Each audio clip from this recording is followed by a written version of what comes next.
Morning traders, nongeye kubaha ikaze kuri Kevin Trader, aho tuzajya turebera byinshi ku bijyanye na forex trading. Nk'uko uyu munsi ari muri weekend, reka turebe n'iki twakitega mu cyumweru gitaha, kuko bizaba ari n'ukwezi gushyashya gutangiye.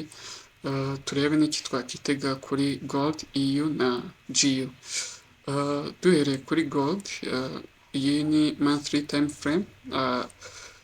Urebye market iri very bullish, aho yabashije kubreakinga ya strong resistance twifuzaga ko ya breakinga, yarabreakinze closing above, so which means ko next month cyangwa se ukwezi kugiye kuza mande bitadutangaza tubonye candle yopeninze ikamanuka for retesting half this candle, cyangwa se kugira ngo creating a week ikabona gukomeza muri buy side. Gusa hakabamo some pullback cyangwa se kugaruka hasi, bidasobanuye ko market izaba igiye gukora reverse, so ntimuzabone ikoze pullback mugira ngo igiye gukora reverse. So reka tujye muri weekly time frame turebeho byifashe bite.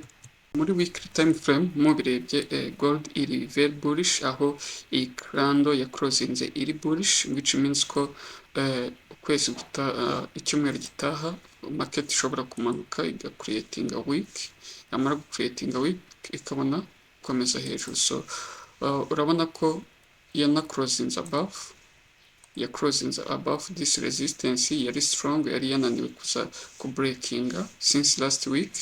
So waza ukareba left side, nta kintu gihari cyangwa se nta data zihari, nta candles turi kuhabona, so you have to be careful. Tujye muri daily time frame turebeho se yifashe bite.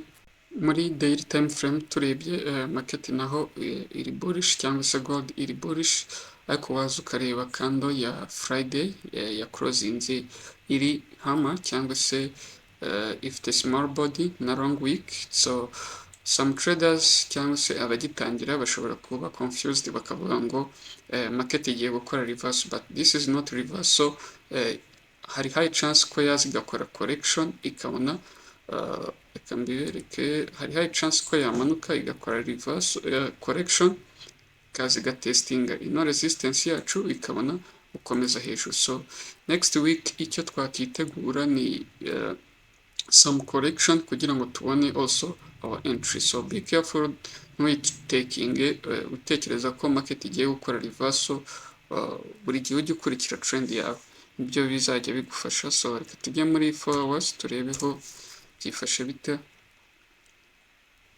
Muri 4 hours nkuko bigaragara iri bullish, ariko waza ukareba aha ukabona hari support, resistance yahindutse support.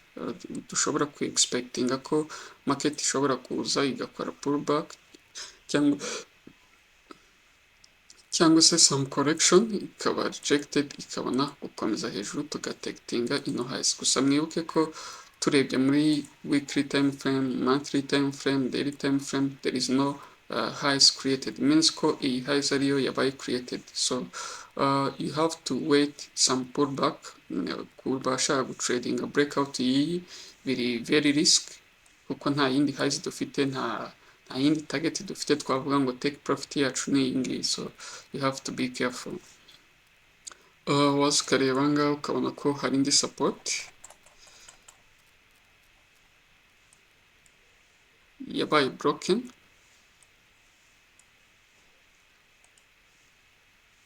So tujye muri 1 hour turebe ni ze opportunities kwa mbere twaba dufite. 1 hour nkuko byagaragaraga muri 4 hours nayo iri bullish, ni ukurindira ko iza igakora retest iyi support yacu, yaba rejected tukabona taking a buy yacu tugatekitinga ino highs. So ni chance, cyangwa se itaba valid hakaba pullback, ni ukurindira ko iba rejected kuri iyi next support, kuko uje ukareba ahangaha ni support yahindutse resistance, ukabona ko yagiye iba rejected. Wajya no hirya ukabona ko ari support yahindutse resistance, which means ko iri very strong, so twakitega ko ishobora kuba rejected ahangaha cyangwa ikaba ahangaha.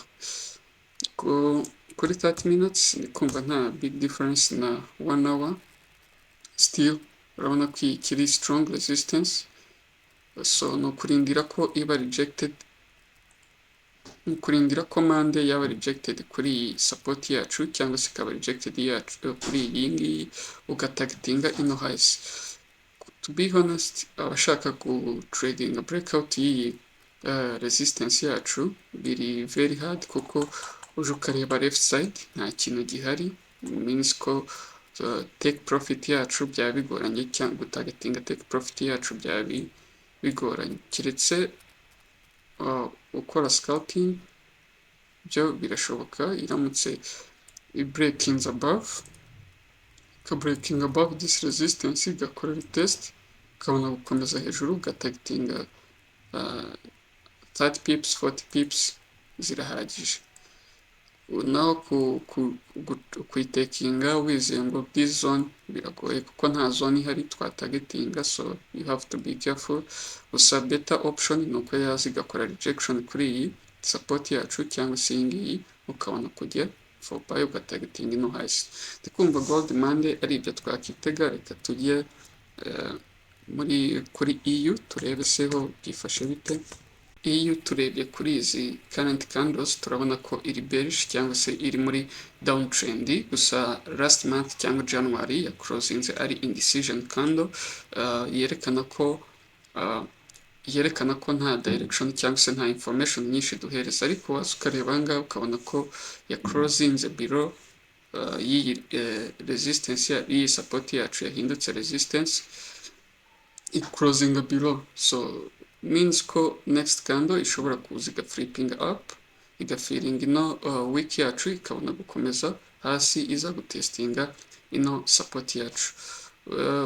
Muri next month cyangwa se ukwezi gutaha twakitega ko ishobora kuba bearish, cyangwa se monthly candle ishobora kuba bearish. So tujye muri weekly time frame turebe hose byifashe bite.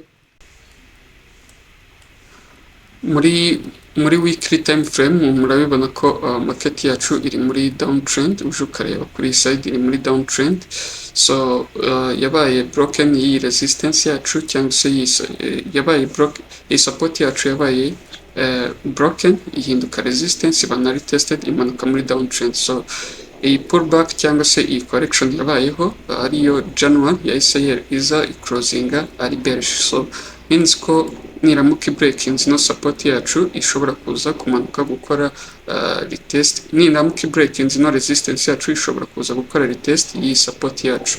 So next month cyangwa se dushobora kwitegura muri kwezi ko market ishobora kuza igakora pullback cyangwa se igatestinga half candle iyi previous candle y'icyumweru gishize, igakora retest ikaba rejected, ikabona gukomeza hasi. So kumva ku kwezi twakizera bearish cyangwa se downtrend kuri EU.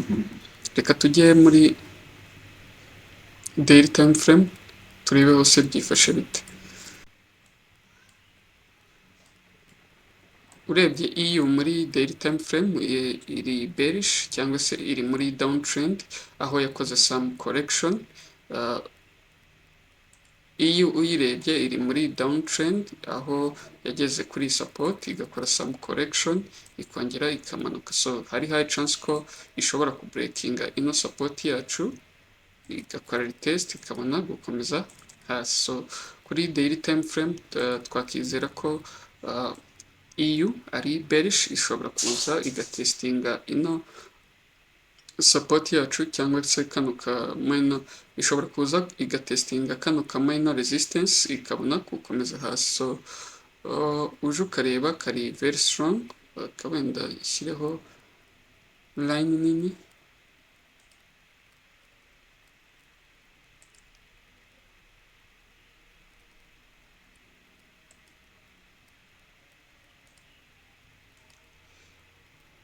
uje ukareba ino resistance yacu iri very strong, kuko uje ukareba ahangaha yabaye rejected,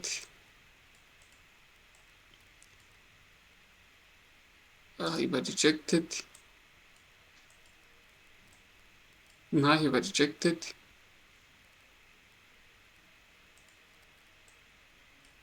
kandi twabonye ko strong support igomba kuba rejected inshuro eshatu, strong resistance cyangwa support igomba kuba rejected inshuro eshatu, icyo gihe means ko iba ari very strong. So icyo twakitega next icyumweru gitaha ni uko market yaza igatestinga ino resistance yacu ikabona ku breakinga igakora test ikamanuka aha. So tugiye muri 4 hours turebe hose yifashe bite. So muri 4 hours icyo twarindira ni uko market ya breakinga ino support yacu iga closinga below, gusa ishobora no kwigiraho ikaba rejected. You have to be very careful. Icyo twifuza ni uko ya closinga below this resistance ikabona gukomeza hasi. So ndikumva ari iki twakitegura kuri mpuza kuri EU cyane. Noneho tujye muri 1 hour turebe ni izihe opportunities twabona. So muri 1 hour icyo twifuza ni uko iyi market cyangwa se ahiri muri range igomba ku breakinga ino support yacu igakora retest ikabona gukomeza hasi tugatargetinga zino lows, kuko uje ukareba ahangaha wenda nubwo candles zitari very clean, gusa hari igomba ku breakinga below kugira ngo ikomeze hasi. So ndikumva mande ari iki twakitegura kuri EU no gutegereza ko i breakinga iga closinga below with na candle nini cyangwa se bearish candle iri nini, byerekana ko abasellers bagiye kuba in control, hagiye kuza volume, nicyo twakitega igakora retest ikabona gukomeza hasi. For buy nta buy mbona ahangaha keretse yajya mu kubayinga iramutse breakinze ino resistance yacu igakora retest. So ndikumva ari icyo twakitegura kuri mande kuri EU. Reka tujya muri GU turebe seho byifashe bite. Kuri current candles zerekana ko market iri bearish, gusa iyi ya closinze ari hanging hammer imaze kuba rejected kuri iyi strong support yacu yabaye rejected. Impamvu tuvuze kuri strong yabaye rejected, iba rejected n'aha iba rejected, which means ko iyi ari strong support. Urebye rero January candle,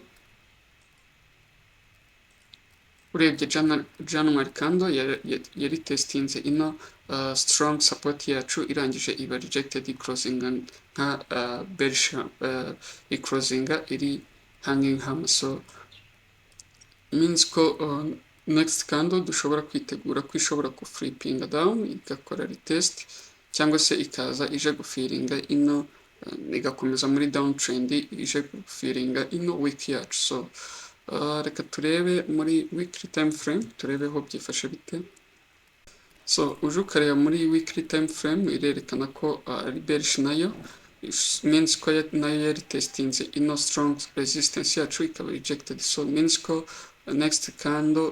next week candle ishobora kuza igakora retest of this resistance yacu cyangwa se half candle ikabona gukomeza hasi ifiringa ino candle yacu. So means ko dushobora kwitegura downtrend next week kuri GU.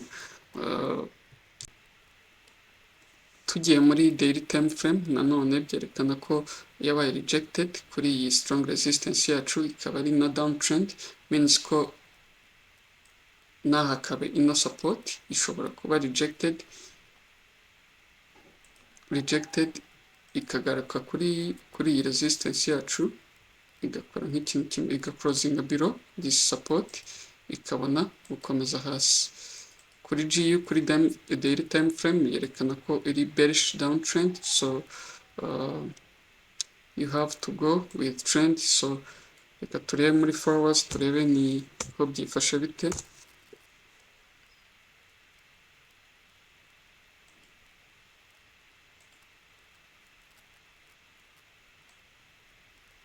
muri muri forwards iri downtrend, muri forwards iri downtrend aho yakoze some correction, ishobora kuba iba rejected irangije, ishobora crossinga below for this support yacu ikabona gukomeza hasi. So kuri GU byerekana ko iri bearish, niramuka ibreakinze ino strong support yacu ishobora gukomeza ikajya muri downtrend. Reka dushyireho green candle green box, sorry, ishobora kugaragaza ko ishobora kuhagera ikaba rejected ikaba yakomeza hejuru. So ahangaha hari ka support, tukashyire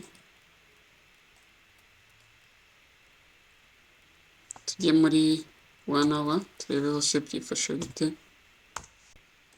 So muri 1 hour kuri GU icyo dushobora kwitegura nkuko twabonye ko muri forwards ari bearish cyangwa se iri muri downtrend, dushobora kwitegura ko high chance ya breaking ino resistance yacu. Urebye na these small candles inside ziri very small, niramuka breakinze this resistance yacu, niramuka breakinze no support yacu with the strong bearish candle cyangwa se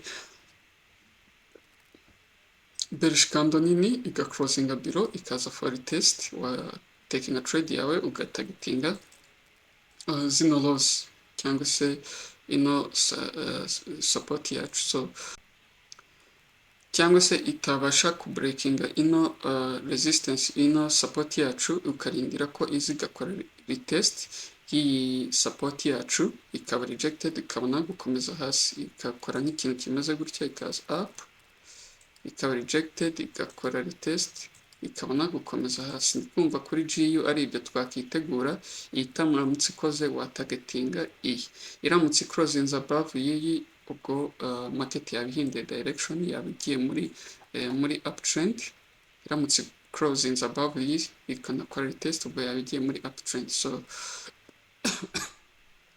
ndikumva ari ibyo twakitegura kuri gold EU na GU muri coming next week. So you have to be careful, kabanza ukareba buryo ukwezi gutangiye isoko ritangira riri very volatile, so you have to be careful.